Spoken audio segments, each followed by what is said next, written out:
どうしてよ。前の夫と暮らしていた時の話です。夜、些細なことから口論となり、私は家を出ました。同じ空間にいたくないという気持ちと、一度頭を冷やしたいという気持ちからの行動でしたが、田舎の深夜1時というのは本当に開いている店がないんです。車を出したものの行くあてのないまま近所をしばらく回り、結局歩いて5分のところにある運動公園の駐車場に車を止め、ぼんやりと物思いにふけっていました。30分ほど経ってスマホに夫からの着信。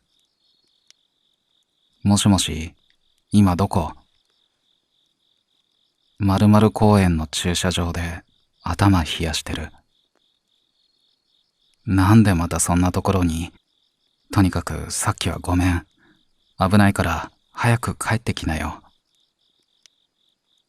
しかし、まだ冷静に慣れていなかった私は、もう少しここにいると言い、また口論になりました。家を出た時の喧嘩の内容を蒸し返してしまい、二人とも感情的になってしまったんです。だいたいそんなこと言ったって、この前も。どうしてよ。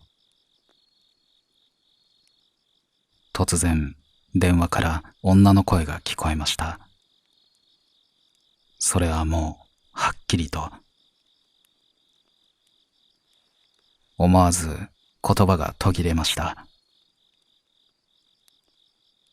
遠くから響いてきた音ではなく、とてもタイトでクリアな音でしたが、周囲を見回してみても、人影も止まっている車もありません。突然話をやめた私に、電話の向こうで夫が、もしもし、もしもし、どうした？と言っているのが聞こえます。私は夫が飲み屋かどこかにいるのかと思って尋ねました。ねえ、正直に答えて、今どこにいるの？いえ。本当？ああ、行くところないし。じゃあ、テレビついてる？うん、つけてない。じゃあ、誰か家に呼んだ？こんな時間に呼ぶわけないじゃん。さっきから何？夫が不審そうな声を出します。今、そっちから女の声が聞こえた。何それ？やめてよ。誰もいないよ。ちょっと、今から帰る。私はその時、夫が女を連れ込んでいる可能性や、嘘をついて出かけている可能性を疑っていて、全く怖いとは思っていませんでした。女性の声には静かな怒りと苛立ちが混じってるように聞こえたことも、そう疑った原因でした。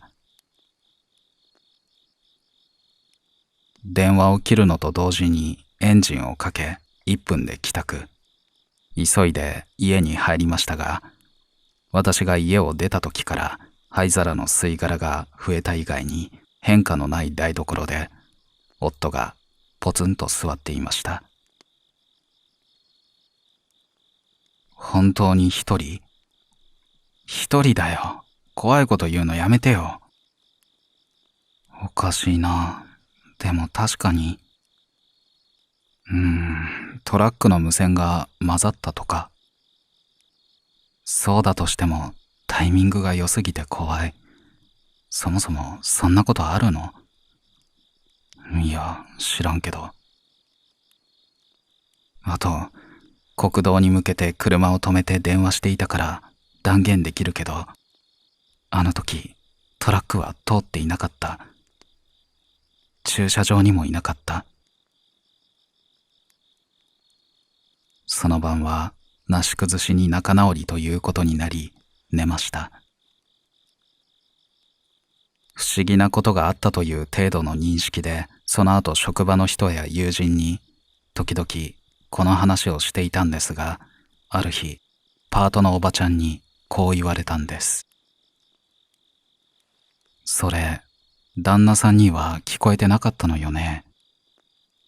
じゃあ、電話の向こうじゃなくて車内にいたんじゃない？耳元に。